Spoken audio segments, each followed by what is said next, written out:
wouldn't you want to control us as a resource the same way you control every other resource? I just read a story the other day where they were referring to the fact that there was a town that had these private prisons, and they were complaining to legislators that if they stopped letting them use prison labor, that the town would go broke. It would be complete chaos because they don't have any ability to they can't find workers that'll work for $1 a day. So you are an economic engine in America, and you have to understand that. And so on page 69 of Powernomics, Dr. Claude Anderson talks about meritorious manumission. And he says the subjects were nearly 15 million African slaves on plantations. The goal was to control a large group of captured slaves and make them hardworking, fearful, dependent, docile, submissive, and loyal labor tools to build wealth for their captors. So your job, your goal, or their goal for you was let's go through each word carefully so you can understand it, so you can see it or you can identify it when you see it in modern day behavior.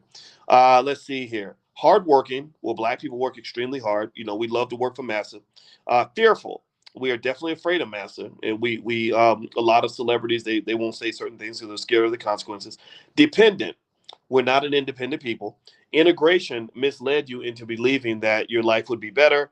And we have found out the hard way that integration actually exposes you to more problems, more racism. You saw what happened. For example, Madam President made a great point about that whole incident. Did anybody give me a yes or no if you saw that incident that happened with Sesame Place, where the Sesame Place or Sesame Street character wouldn't hug the black kids and all that?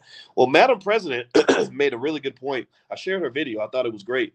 She said, this is what integration gets you.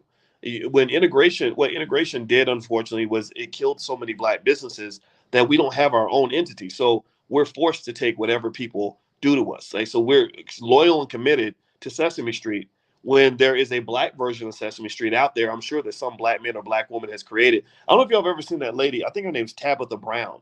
Tabitha Brown does really great YouTube videos. She's a black woman. She's kind of like a black female Mr. Rogers, basically. She's really good at what she does. And so in my book, it's not a matter of so much just being mad at Sesame Street because they don't want to hug the black kids. I mean, sure, it's terrible, and we should fight that if we feel compelled to do so. But why do you feel like you have to be there in the first place? You've got people like the Tabitha Browns out here that are doing really great things. For the community that are creating great children's programming, etc. So a lot of times we're led to believe that his ice is colder, that his entities are better and more important. We have typecast and stereotype ourselves into believing that we are supposed to just be the laborers and that the white man is supposed to be the builder. The white man is supposed to be the warrior. The white man is supposed to be the CEO. In fact, I was watching not that I'm making fun of Kevin Hart at all. 'Cause he did this movie called the Man from Toronto, and I really liked the movie. It was really good, and I'm not making fun of Kevin as a person because I think Kevin runs his business reasonably well, and I don't have any issue with him. But one of the things that really stuck out to me in the Man from Toronto was that it fit a standard formula. It was basically another version of that movie Chris Tucker did with Jackie Chan. If you remember, give me the name of that movie again. Chris Tucker and Jackie Chan. Rush Hour. Rush Hour. Yeah, so it was basically another Rush Hour. Effectively, you have the strong guy that can fight, that is brave and can kick ass, and then you've got the little sidekick, the black sidekick that's hilarious, a complete coward, really, and a bumbling idiot.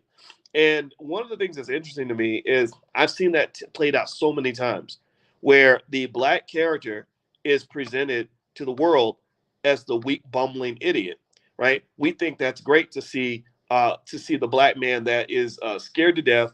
Anytime the bad guys come, he's running, he's screaming, he's crying like a little girl. He's comic relief. He makes everyone laugh. And then you have the serious guy that's actually getting things done. That's what Woody Harrelson played. Woody Harrelson was super competent. He was quick. He was smart. He was brave. He could kick everyone's butt. Kevin Hart was the one who sat around with dumb ideas, who was scared to death, who made everyone laugh. And the black man, typically, in my view, that's how we're typecast. We are typecast as the comic relief. And in fact, there was a Transformers movie. I think it was like the third one or the fourth one, where they literally leaned on that stereotype. They had Optimus Prime. If you watch Transformers movies, there's a character, Optimus Prime, who is all American. He's brave. He's the leader. He's the alpha. He's the alpha male, right? And he leads the group, and he's very competent, very smart. And then they had two two characters that were clearly black. They spoke in like the kind of slang from the hood, and they were just kind of like they sounded like two brothers, right? And they were literally the biggest idiots ever. And they were scared of everything, and they were completely weak. So the black man and the black woman in America, you've been typecast in certain ways. And the thing is that because these people make lots of money to play these roles, you see that as a sign of success. Like you're really almost like a hooker that makes a lot of money. So she feels that is as successful as somebody who makes money without taking her clothes off. But that's not the same. One's a prostitute, one isn't. Right. So ultimately, I just want you to kind of watch out for this because because generally speaking, a lot of public taste and culture is driven by the people that have the money. So if I go and I grab every bumbling idiot of a black man, every black man that's doped up, every black man that's ignorant as hell, every black man that's an embarrassment to the community, and I pay them lots of money, then what I'm doing is I'm setting a template and an example for young children. Young children grow up thinking, okay, I want to be the bumbling idiot because that's how I can get paid as a black man.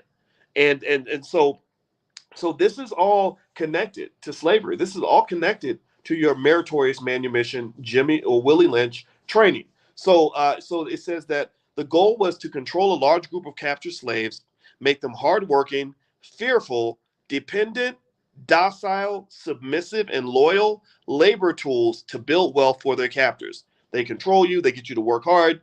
All the income you generate goes into someone else's pocket. So basically turning you into a pack of hookers. That's the simplest way I can explain it is pimping 101. A lot of capitalism can be explained with the pimp prostitute analogy. It's easy. We all understand that. The program was a system of dehumanizing and physiological conditioning using elementary principles of physical, emotional, and intellectual deprivation. So you keep them stupid, you keep them emotionally deprived, you put them in lots of physical pain, conducted by slave masters with the equivalent of a third to fourth grade education.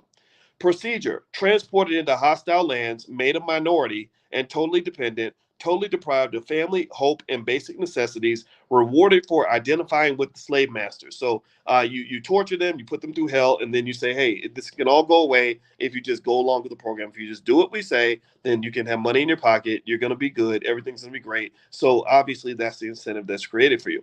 The reaction of enslaved blacks was this: you began to basically believe his ice was colder. You internalized white values. You began to fear your oppressors. So you became the cowardly, bumbling idiot. Eroded group self interest. You have no interest in the group. That's why it is very popular amongst some black people to basically say, I don't care about what the community thinks. I'm going to go get my money. Right? There's no community accountability because you've been trained to not care about your community. But a black man who is out saving white children and kissing white babies and loving white people will be fully rewarded. He will be fully celebrated. Society will love him. If you ever want to be on the local news, if there's like a shootout at a mall and white people are under threat, and you're the brave black man who comes and saves, a couple of little white girls, like they will give you awards and trophies and take good care of you, as they should. Those are their children. Why wouldn't they reward you for taking care of their children? But that's the role you see for yourself. You don't see the same sort of incentive structure when it comes to protecting black children, because I can simultaneously tell you about 8 black children that were shot in Chicago last week, and it probably wouldn't even make the local news. So let's keep going. It says the other reaction for blacks is displaying self-hate, abandoning your code of conduct, where we believe anything goes, right? So we see some actor, or actress, or singer, or rapper behaving like a buffoon. There's always people in the chat who are going to say, stop getting in their way. That man's trying to make his money. Stop getting away that man money, right? Or Lizzo has the right to do whatever she wants, right? And so ultimately, that you let go of your code of conduct. There is no code. There is no standard, right? Let's see. Display self-hate, exhibited difficulty trusting and cooperating with other blacks. That happens a lot. You tend to see a lot of that in a lot of areas. One area that my wife and I were talking about the other day was this TV show Insecure, and there was a guy on Insecure. I don't know how many of you watch Insecure. Give me a yes or no if you watch Insecure on HBO. Issa Rae show. So there was a guy on there named Jay Ellis, who was kind of this sex symbol. Like black women really liked him because he would dated Issa Rae, and he's been on these other shows. And one day Jay pops up, and he's got this wife who's from Serbia, right? And you know what that means, right? Ain't no black people in Serbia. So she's blonde. This blonde lady from Serbia is his wife, and he didn't show her really publicly until the day they got married. And then on the day he puts a picture of their wedding picture up, he blocks all the comments. Now, so he knew that the black women were going to be like, wait a minute, hold up. We feel like we've been given a rope a dope. This is BS. Now, mind you, you can easily make the argument that nobody has a right to tell anybody who they can marry, and we don't know the history of that relationship. They've been dating for many years. Who knows what it is? But there's something symbolic that occurs here in the sense that there are people who feel that black people that we will use other black people to build and create whatever it is we're trying to do, right? Like if I'm trying to create a TV network, I'm going to get black people to watch because black people watch the most TV and they're loyal viewers. And then the minute I get a chance to cross over, and like the Jay Ellis, he got his first big white role, which is in the movie Top Gun. So as soon as I get a chance to cross over, I don't need black people no more. I don't care what they think, right? Or you can think about other scenarios where I remember when the Oprah Winfrey Network first started, and Oprah couldn't get white people to watch her network. So what they did was they said, let's get with Tyler Perry and create some stuff for black people because black people are a great people to build an audience from. They're great for building a TV network.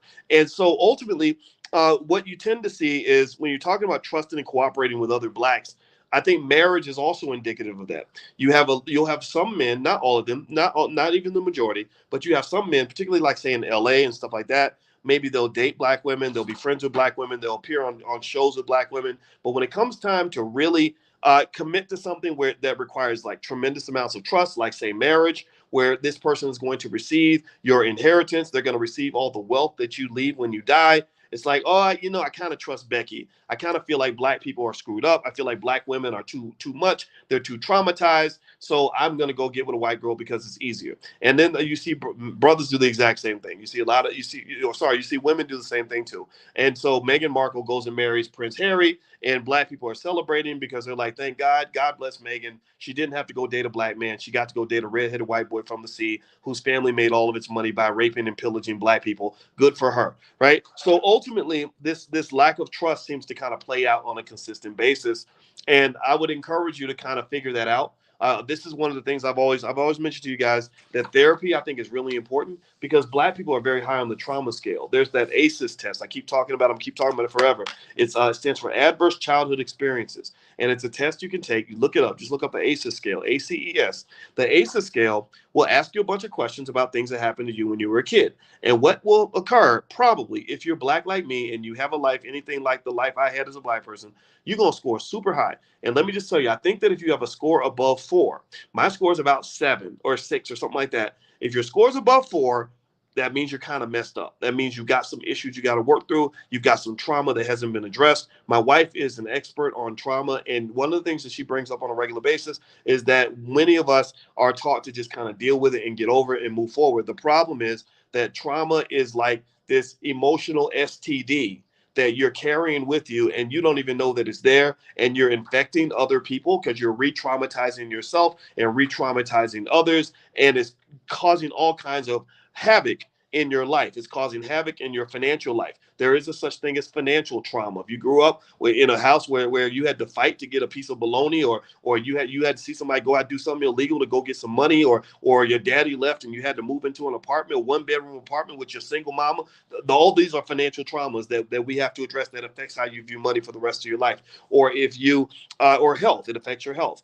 People that have a high score on the ACEs scale, adverse childhood experiences, they die much sooner. They die about 10 to 15 years sooner than people that have a low score. It's going to affect your relationships. Trauma reduces your trust, right? I'm thinking about this. I mean, you think about a traumatized puppy. A traumatized puppy ain't going to trust nobody. He's going to bite everything that comes near him. It's going to be very hard to earn his trust. It's going to be very easy to trigger him and cause him to lose the trust. So if you have a traumatized pit bull that is around your kids, that pit bull might be trained and friendly for a while, but one day if something happens, somebody moves too fast, the dog might get re-triggered and end up biting your baby in the leg, right? So ultimately, many of us go through life like the traumatized pit bull. We say we can trust, like, oh, I can trust, as long as you don't mess up. If you mess up, I can't trust you anymore. If you mess up, if you show up late to the first date, oh, I know your type. I know your type. I dealt with your type. My last relationship, I ain't going out with that person no more, right? Because they showed up late. for the first date, or they said they were gonna call you at 8 o'clock and they called you at 9 o'clock, right? So little things like that can cause a triggering, and people that have a lot of trust kind of are able to let things go. The little things don't cause them to destroy their relationships because they're not in a mindset where they're consistently trying to socially distance from other human beings. So look into that. This is important. Why? Well, because this plays, it's called the ACEs test, Ryan. It's ACES, Adverse Childhood Experiences. Somebody type ACEs in the chat, and feel free to go look it up, y'all. It's really beneficial. I think it'll make a difference for you. All right. So Dr. Anderson talks about this. He talks about how what you've gone through over the last hundreds of years has really affected how you trust each other. And let me just tell you this: you can't build economics if you don't have trust. Trust is very important. And so he says here that basically you can be brainwashed from life for this. On page 70, which I'm not going to read, he talks about Korean POWs and how they controlled the minds of those POWs and how that fits exactly what they do with black folks. Okay, exactly the same thing. All right, now some of you are asking about the financial flashcards. Yeah, we were out of financial flashcards for a while. We sold out. We do have some in stock. So if you want to get some flashcards for your kids, we have financial flashcards and also entrepreneurship flashcards. You can go to financialflashcards.com. That's financialflashcards.com. Also, if you want to know about the Black Wealth Builder Summit that's happening in the 29th, from the 29th to the 31st with Herb Strather in Detroit, you can go to boycewatkins.com. The information is there. Alicia's speed dating information in Atlanta is also at boycewatkins.com. And then also, if you want to come out to the Philly thing with the NASCAR drivers, that I'm gonna be driving a car. I don't know how to race NASCAR drivers. I don't know how that's going to end. But anyway, if you want to come out for that, that's also on boycewatkins.com. So all that stuff is there. And of course, George Fraser has the Power Networking Conference coming up in August. So I'll tell you guys about that more later. All right. So let's talk about social integration.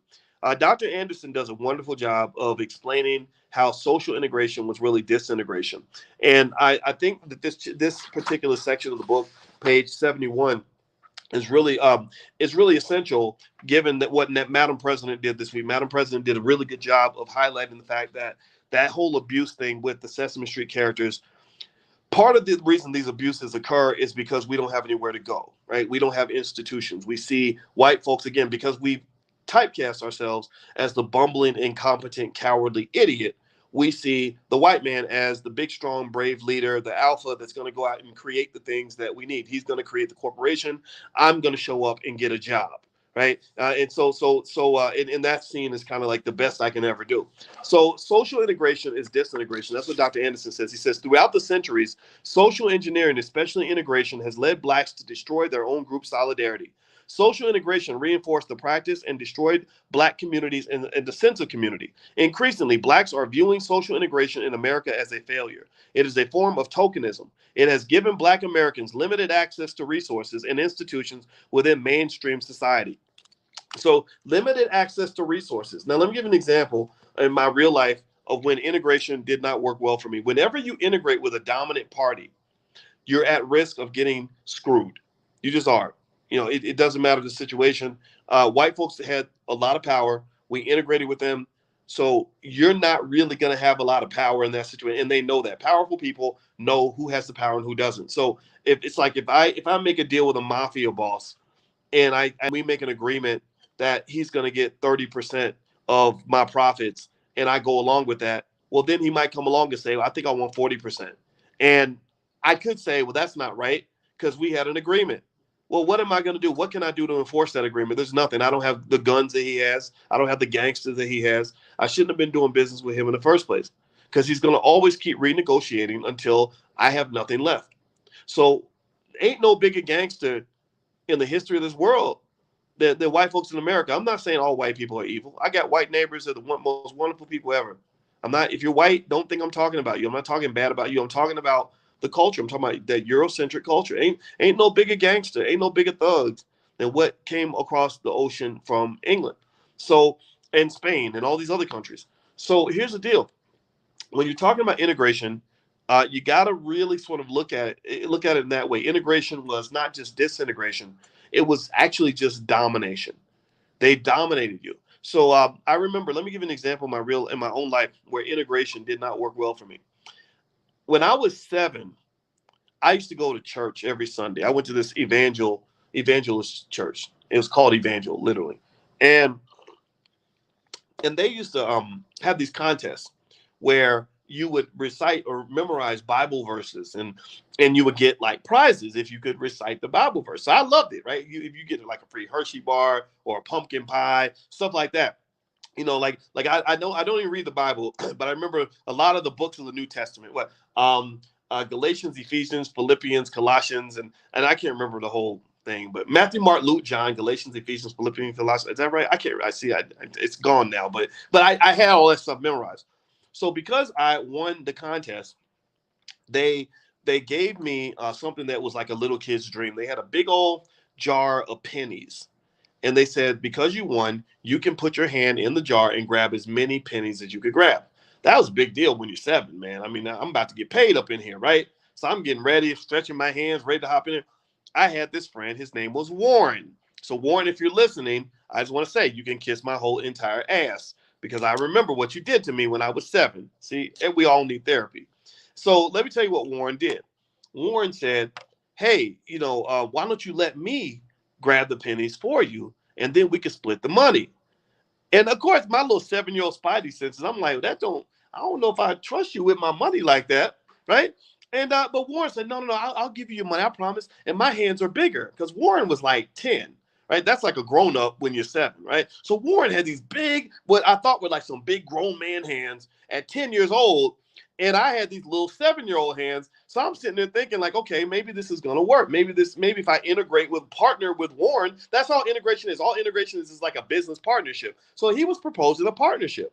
Let me use my hand to grab the pennies. I'll grab more pennies, and then we'll both have more money. Sounds good on the surface.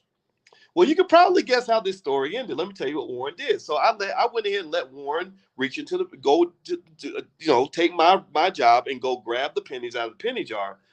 And next thing you know, I'm looking for Warren. I'm like, hey Warren, where's my half of the money? How much did we get? Warren's like, I don't know what you're talking about. Literally, I'm fired up. I'm 7. No, I can't whoop a 10-year-old. I go to his house. I knock on the door. Hey, Warren, where's my penny? Where's my money at? Warren never paid me because Warren knew he didn't have to pay me. He knew that he was 10, I was 7, and he could whoop my little black ass in 3 seconds flat. And I had no ability to enforce the agreement that me and Warren had made. Why? Well, because I made the mistake of integrating with a more dominant party, generally integrating with somebody who really couldn't be trusted. But even then, if I was going to do something like that, I would have been better off doing it with a cousin or an uncle or somebody that actually cared about me. I don't know. I don't know how that could have worked out differently. But in that particular situation, that makes me think about how integration worked out for Black folks. You signed these Jackie Robinson type deals where they basically say, hey, come and hang out with us and your life will be better. The streets will be paved with gold. Look at your little raggedy businesses and look at what we've got. Your insurance companies are worth 2 million, ours are worth 100 million. Right? So you're thinking like, okay, this is cool. This is great stuff. They got the nicest neighborhoods. They got the best schools. They got the biggest banks. They got the most money. Well, we're going to integrate with all of that.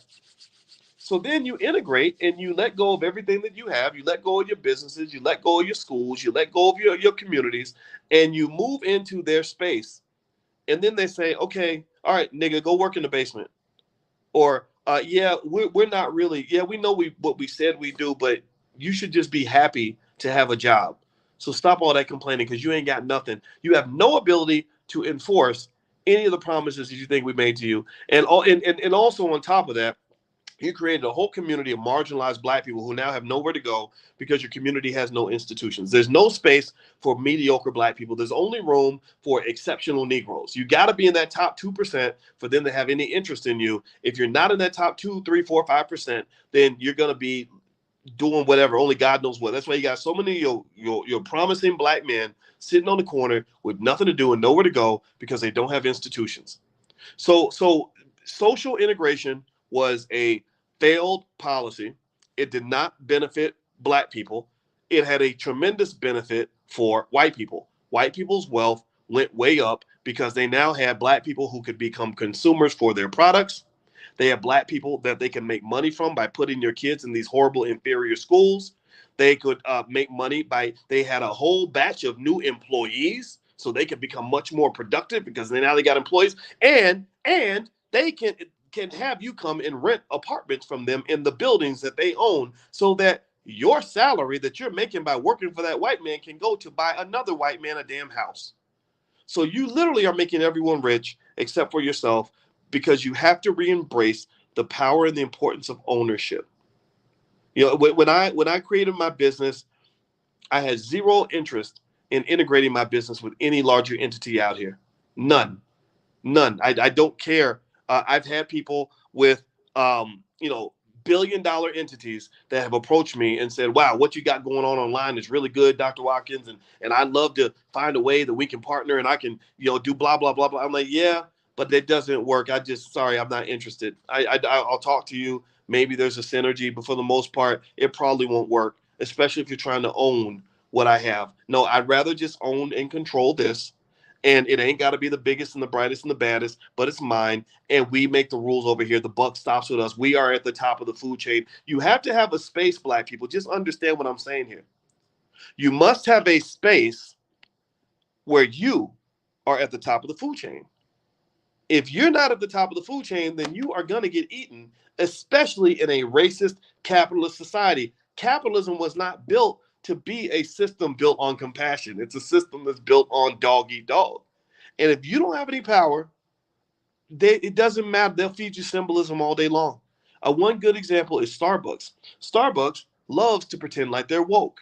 Starbucks loves to talk about the environment and racism and tolerance and LGBT, and they love to pretend to be this super woke, super liberal corporation, until their employees started saying, "Well, why don't you let us form a union?" Oh, then Starbucks started becoming union busters. They started blocking unions. They started saying, "No, no, no, unions are bad." Why? Well, because they don't want to pay their workers more money. Like, no, we were cool when I wasn't giving you any of the resources, but now you're talking about trying to go into the executive suite and take a piece of what we got. Oh, you're gonna have to fight for that. You're gonna have to fight for that. So Black people, we're in the same predicament. So let me keep reading here. It gave so basically, Dr. Anderson says integration has given Black Americans limited access to resources and institutions within mainstream society. It gave with one hand and took back with the other hand. Blacks now own and control less than they did in 1954 before the integration process began. Blacks gave up their own businesses, educational institutions, political leadership, culture, and quasi communities. By comparison, approximately 90% of all the Asians, Arabs, and Hispanics in America immigrated within the last 30 years, following the end of the Black Civil Rights Movement, and have economically surpassed Blacks. Each group owns and controls more income, wealth, and businesses than 99% of Black Americans who have been in America for centuries. The civil rights movement and social integration opened the nation's doors of wealth and power to everyone except Black people. Once the majority society consented to integrate Blacks, whites began a scorched earth policy, intentionally destroying large urban cities and abandoning them and cannibalizing their industries, businesses, and other wealth producing entities. That's how Detroit ended up with all those Black people, and damn near all your cities either owned by an Arab or a Dan Gilbert. That Dan Gilbert is the white guy who owned the Cleveland Browns or Cleveland Cavaliers, who wrote that runaway slave letter to LeBron. Y'all remember that when LeBron tried to go to Miami? He wrote that letter basically saying, "You ungrateful Negro, what's wrong with you?" He literally wrote that letter as if he owned LeBron. And so this guy owns a big chunk of the city of Detroit. And you don't own much of anything. Well, why is that? Well, the question is, what is your culture? You ask children, what is it that you desire most in the world? What is it that you really want to do, you really want to be? I don't know. I want to be a bad bitch like Cardi B, or I want to be a rapper one day, or I want to be a basketball player, or I want to get a good job. You just get these crazy answers, right? Do you have a lot of your children just basically saying in your culture, "Oh, I want to be the largest landowner in the entire city of Detroit. I want to own 100,000 acres of prime real estate," or whatever the case may be? Or do you have your kids saying, "Oh, I want to own as many businesses as possible"? Do you have kids saying, "I want to own assets. I want to own stock. I want to have wealth"? Is that conversation prevalent? Or do you have conversations where kids say, "Oh, I want to get a new iPhone and a pair of Jordans because I'm going to be lit when I go back to school"? Where's your culture? If you're not aiming for the target, then guess what? You're not going to hit the target. You don't become wealthy and powerful by accident. It takes a tremendous amount of intentionality to create wealthy, powerful children. So, what are we intentionally creating? What are they thinking about on a daily basis? What is their greatest passion? What is their goal to be the smartest person they can possibly be, to have the most knowledge they can have? Or is their goal to be able to, uh, you know, hit jump shots and throw a football down the football field or run the 40-yard dash in 4.4 seconds? It all starts in childhood. It all starts in culture. It all starts in what you're talking about around the dinner table as a family. I talk to my kids. I told them the other day, I tell them all the time, you want to own land as soon as possible. You want to own as much as you possibly can get your hands on. You always want to own resources. Me and your mom bought this house because we want to rent it out and we're going to buy another one. And that's what you do. You want to own property. And they're looking at me like I'm weird and crazy. But I'm repetitive. I'm extremely repetitive because I want my voice to be in their brain, even if I'm dead. I want them to hear my voice 20 years from now when they're deciding what to do with their life and how to get in the position they want to be in. Are you doing the same? Please do the same. All right. So sweet great mom says hello from Philly. Hey, what's going on? I'm actually going to be in Philly this weekend. I mentioned to you guys earlier. I'm participating in that Urban Youth Racing School. It's a celebrity racing event. I don't call myself a celebrity. A few people know me, but they're real celebrities. They're like NASCAR drivers and stuff. So if you want to check it out, feel free. If you're in Philadelphia, if you go to boycewatkins.com, the link is on my website. Also, Alicia speed dating event in Atlanta is tomorrow, July 22nd. So if you want to go there, just go to boycewatkins.com. The link there for that is there too. And pretty much everything you want to know about what we have going on. So feel free to go to boycewatkins.com. And also don't forget that tomorrow, if you haven't gotten the link for tomorrow's class on generating income from stock options, make sure you log in. You can log in at drboyceprime.com, drboyceprime.com. Prime stands for Passive Recurring Income Machine. If you log in there, you can actually get the Zoom code. So remember, the Zoom code changes every week. If you haven't gotten your code, go ahead and get it and register. And tomorrow night, we're going to actually dig in and start selling some options. This is a great stock market, by the way. The market is starting to show signs that it may have bottomed. You've seen a ton of money being made this past week. There are many experts who actually think that this could continue. Okay. So I don't want you to miss out on this. I want you to have financial consciousness. I want you to be financially woke. So I want you to pay attention to what's going on there. Now, Nasia says, can book club members get a discount? Yeah, you can get a discount on anything. Actually, if you use the code word Dr. Boyce, Dr. Boyce, you can get 20% off anything in the Black Business School. So Dr. Boyce, Dr. Boyce, all one word. Just when you sign in, just add that code in there and it'll take 20% off anything that you want to sign up for in the Black Business School. All right. So let me keep going here. So, okay. So Dr. Anderson on page 71 of Powernomics, which you can get a copy of powernomics.com. He says, once the majority society consented to integrate blacks, whites began a scorched earth policy destroying large urban cities, etc. Whites frequently complain that blacks are too race conscious. In fact, their inappropriate behavior patterns indicate that they have not been race conscious. When integration destroyed black business communities, black consumers commuted to white suburban malls and started spending about 95% of their annual disposable income outside of their own communities. Black colleges were converted to miniature white colleges. Blacks seeking education, jobs, homes, and leadership were forced to turn to the majority white society. So when you talk about any HBCU that brags about how many black people they put into the labor market and how many jobs their students are getting, they need to pivot a little bit. Stop bragging about how many slaves you created for corporate America. We know you're creating good corporate slaves. We're the hardest working people out here. That's been established.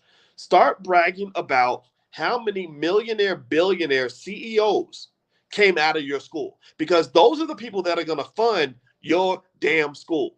The billionaires and the multimillionaires are the ones who write the checks to fund the school so that you ain't got to go begging for the government to cover your bills. If you go look at Harvard, Yale, Stanford, Vanderbilt, top universities in this country, they are funded by their billionaire alumni. I went to the Yale Club when I went to New York. I got invited to a meeting with a guy, and I went to this Yale Club, and they literally, first thing I saw was big, beautiful portraits of all the former presidents of the United States who went to Yale. And then he also mentioned $50, $100 million business deals that they're doing with each other and how they're writing $100 million checks to their alma mater.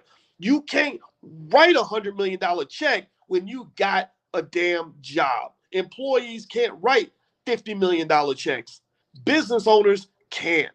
So, how many business owners are you creating? Is this a fundamental aspect of the infrastructure of your institution? If I'm creating Boyce Watkins University tomorrow, which really that's kind of what the Black Business School is, right? So, if I'm creating Boyce Watkins University and your child's going to that school, I'm going to make sure every single child knows how to start a business as a means to their own economic survival. There would not be one person coming through my school who has to go through life in fear of losing a job. If you know how to create a job, then you have no fear of losing a job. It's like if I know how to hunt and fish and cook food, I don't got no fear of the restaurant shutting down. I ain't worried about what happens at the grocery store. I'm not worried about whether this man or that man feeds me because I know I can feed myself. So the fundamental question Black people must ask ourselves at the end of the day is, can you feed yourself? If you go to bed every night having cold sweats and complete fear of what that man's going to do to you, then you know the answer to that question already. But just know that a better answer is out there. You just have to train yourself to want to go look for it. I don't care who you are, where you come from, what your experience is. Freedom is for everybody. Freedom improves the happiness of everybody. Slavery is, I can't imagine anybody who would rather be a slave than rather be free, especially when your slave master is somebody who does not love you. So when I talk to my kids, I'm gonna end on this point, and then I'm gonna let you guys go. I'm about to go spend time with my daughter, and we talk about freedom all the time. By the way, I'm not just talking to you guys about this. This is what I talk to my kids about. So when I talk to my kids about what they're going to do with their life and how, what career they want to have and all that, we don't even talk about jobs. I say jobs are something you do if you absolutely have to and you have no other way to survive. We talk about the creation of capital. I said, if you got a capital base, you ain't got to work for nobody and you're free to do whatever the hell you want. My youngest daughter wants to do hoity-toity stuff. She says, I want to grow up and be a dancer in Paris. And some people were like, well, how can you afford to be a dancer in Paris? Ain't nobody gonna pay you to just go dance in Paris. Ain't nobody gotta pay her to dance in Paris, because if we build a capital base for her where she's able to generate enough income from her investments to live off of, then she can go to Paris and be a dancer, and she's not gonna trip out because she can't pay the rent. Do you understand? So the reality is that I really want you to think outside of that box. I want you to grow mentally. All of us are already in that path. I want to encourage you to keep doing that. I want you to sort of understand just the difference between what it looks like when you are the boss of your life versus when somebody else is the boss of your life. So your goal is not to find the best boss you can find. The goal is to kill the boss and become the boss yourself. And if you collaborate with others, I work all the time with other people on projects where sometimes they're the boss, sometimes I'm the boss. So I don't mind them leading the project. I can follow as well as I can lead. But believe me, there's not a single business deal I'm involved with right now where I'm not in a position where I could say, I'm done, I'm out, I'll see you later. There's not one single thing I'm involved with that I cannot walk away from. So I want you to be in a position like that. I want you to aim for that for yourself. And then I really want you to prepare that for your children, because that's going to give them that freedom that they talk about. Everybody always talk about freedom. You get freedom because you got civil rights. Man, to hell with that. Ain't no civil rights ever been made that really gives you no freedom. It might keep you out of jail. It might allow you to do a little bit of this and a little bit of that. But if you have no resources in America, you really don't have any freedom. That literally is the country that you live in, and it's important to understand that and not get caught up in the fairy tale. Do we understand each other? Give me a yes in the chat if we understand each other, so I can end this conversation on a good note, because I got to go, and I'm going to go see my daughter right now, and we're going to be talking about these things. Actually, we talk about these things all the time, and I want you to love your children every way you can. The best way you can love them is to give them the knowledge that goes outside the box, and we'll put them in a position where they are truly empowered in their lives, okay? All right, guys. So a real quick reminder. Number one, if you want to check out the financial flashcards, you can go to financialflashcards.com. They just got in stock. They're really good. They're great in terms of training kids on wealth and stuff like that. That's financialflashcards.com. Number two, if you go to boycewatkins.com, if you want to come to speed dating in Atlanta tomorrow, the link is right there. It's drama-free speed dating. If you want to come to the Urban Youth Racing School event in Philadelphia, where we're going to have all the NASCAR drivers and everything racing, feel free to go to boycewatkins.com. The link is up there too. Third, Herb Strather and Gary Shelton, two guys in Detroit who've done over $1 billion worth of real estate deals, are co-hosting with the Black Business School the Black Wealth Summit in Detroit, July 29th through the 31st. That's going to be epic. It's going to be awesome. These guys are brilliant. I vouch for them all the way to the end of the road in terms of their experience and what they know how to do.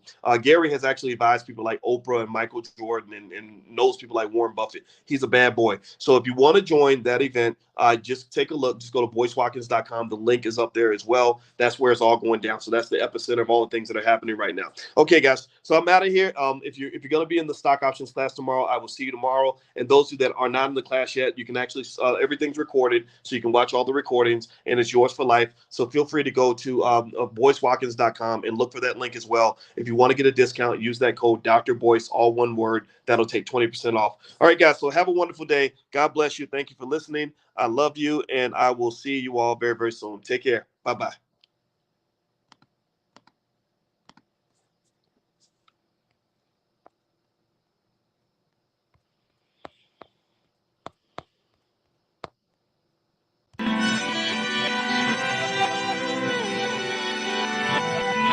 Here we are, clan the isms, cataclysm, great. Our people out here struggling, trying to make it in this state. Everybody out here doing it, but we the ones who late. Now family, we the ones who gotta delegate. Get that money in the power, never be fake. Stick to cosign for 3. What did he say? Create jobs, support our own. Educate the same and buy back your home. Got 3 degrees, triple 10. 3 PhDs, now we on the CNN. DBTV, let's talk about negligence. Ignorance is bliss, but we can turn it to intelligence. Believe none of what you hear, half of what you see. Let's break it down here on Dr. Boyce TV. Here we are.